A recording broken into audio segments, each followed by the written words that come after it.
ডক্টৰে দিয়া চাৰ্টিফিকেটত বয়স ভুল আছিলে, বয়স শুধৰালোঁ। তাৰপাছত কি হ'ল, ডেট পাৰ হ'ল, তাৰ কাৰণে চালান কাটিলোঁ। কেনেকৈ কৰিলোঁ লাষ্টলৈকে চাওক। হেল্ল' নমস্কাৰ মোৰ প্ৰিয় বন্ধুসকল, সকলোকে মোৰ নতুন ভিডিঅ'লৈ স্বাগতম।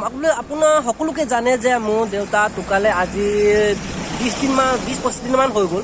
আৰু এতিয়া মোৰ দেউতা LIC বনাই খুলিছিলোঁ। এতিয়া তাৰে এতিয়া ডেথ চাৰ্টিফিকেট লৈ LIC ৱালাক LIC সিহঁতক ক্লেইম কৰিব লাগিব যে মোৰ দেউতা ঢুকালে, এতিয়া মোক কিমান ৰিফাণ্ড আহে, ইয়াক কিমান টকা দিয়ে সেইটো জাননী এতিয়া এই ভিডিঅ'ত আপুনি পাব। যে মই নাভাবোঁ যে সকলোৰে এনেকুৱা পৰিস্থিতি আহে, হ'লেও মানে এটা উদাহৰণ যে বাই চান্স কাৰোবাৰ এনেকুৱা এটা পৰিস্থিতি আহি যায় যে তেওঁ LIC খুলিছে, তেন্তে কোনোবাই যদি ঢুকাইছে, মানে LIC খোলাৰ পাছত কোনোবা ঢুকাইছে, তেন্তে তেওঁ ক্লেইম কেনেকৈ কৰিব লাগিব আৰু ক'ত ক'ত যাব লাগিব, কি কৰিব লাগিব, সেইটো ডিটেইলছ আপুনি এই ভিডিঅ'ত পাব। এতিয়া এইটো ভিডিঅ' বনোৱা মোৰ একেটা ৰিজন যে আপোনালোকে যে গম পাওক যে এনেকুৱা এটা পৰিস্থিতি আহিলে যে আপোনালোকে কি কৰিব লাগে আৰু ক'ত যাব লাগে, কেনেকুৱা মানে পৰিস্থিতি আপুনি মুখামুখ হ'ব লাগে, সেইটো সকলোকে আপোনাক এই ভিডিঅ'ত দেখাম। এতিয়া ভিডিঅ'টো লাষ্টলৈকে চাব, আৰু যদি আপুনি নতুন তেন্তে ছাবস্ক্ৰাইব নিশ্চয় কৰিব। আৰু আগবাঢ়ি যাওঁ এতিয়া ফটাফট। এতিয়া মৰাণ টাউন যাম, তাত মই LIC ক্লিনিকৰ কাগজ এটা ল'ম, য'ত মই এতিয়া আকৌ ডিব্ৰুগড় যাব লাগিব। ডিব্ৰুগড় গৈ মই ডেথ চাৰ্টিফিকেট ল'ব লাগিব। ডেথ চাৰ্টিফিকেট লৈ মই আকৌ ডক্টৰক এতিয়া সেইটো ফৰ্ম ফিল আপ কৰিব লাগিব। এতিয়া সেইটো গোটেই ভিডিঅ' মই আপোনাক এই ভিডিঅ'ত আপোনাক মানে সকলো সম্পূৰ্ণ আপোনাক ভিডিঅ'ত দেখাই দিম। এতিয়া অলপ আগবাঢ়ি যাওঁ দেই। ফাইনেলি বন্ধুসকল, এই LIC ক্লিন মই লৈ ল'লোঁ, য'ত মোক বহুত অলপ টিংটাং কৰিলে হ'ব। মানে এই কি কয় আৰু জানেচোন এইকেইটা কাম কেনেকুৱা হয়। আৰু ইয়াত দেখাইছে 3 বছৰ দিয়া হৈ গ'ল, ঠিক আছে, 3 বছৰ দিয়া হ'ল, য'ত মোক 2 লাখৰ ভিতৰত পইচা দিয়া হ'ব। এতিয়া চাওক কিমান আহে। এতিয়া যাওঁ ডিব্ৰুগড়লৈ।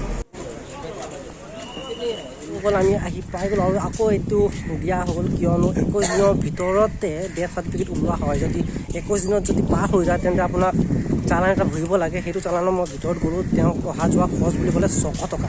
এতিয়া নিজেই যাওঁ, চালানটো কৰি চাওঁ কি হয়, আৰু লগতে মৰা মানুহৰ ডকুমেণ্টছ সকলো লাগিব। আৰু নমিনী যোন আছে, ইয়াৰ আপোনাৰ মা, ইয়াত নমিনী আছে, তেন্তে তেওঁৰো বাকী কিবা আধাৰ কাৰ্ড, ইয়াৰ পান কাৰ্ড আছে, তেন্তে সকলো বস্তু লাগিব।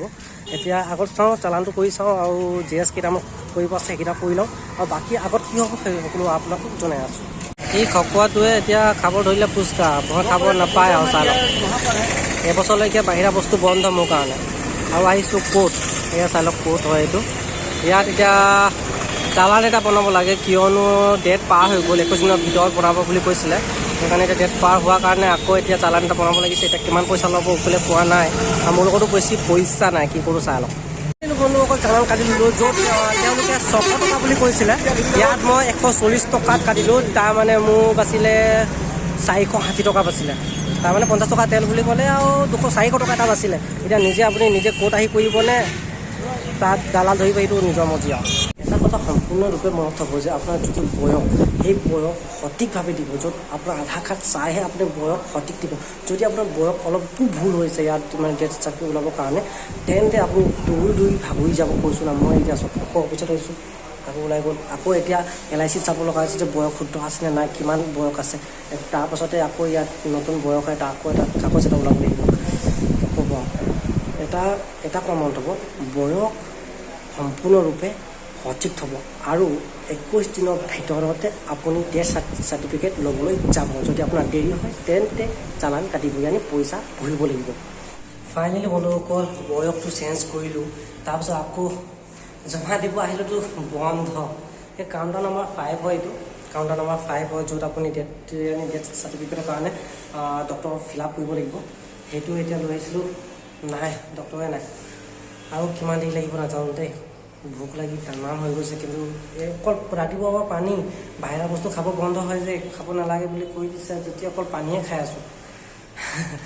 ঘৰৰ পৰা যিটো ভাত খাম তাকে ভাবি আছোঁ, কেতিয়া যে ঘৰ পাম আৰু।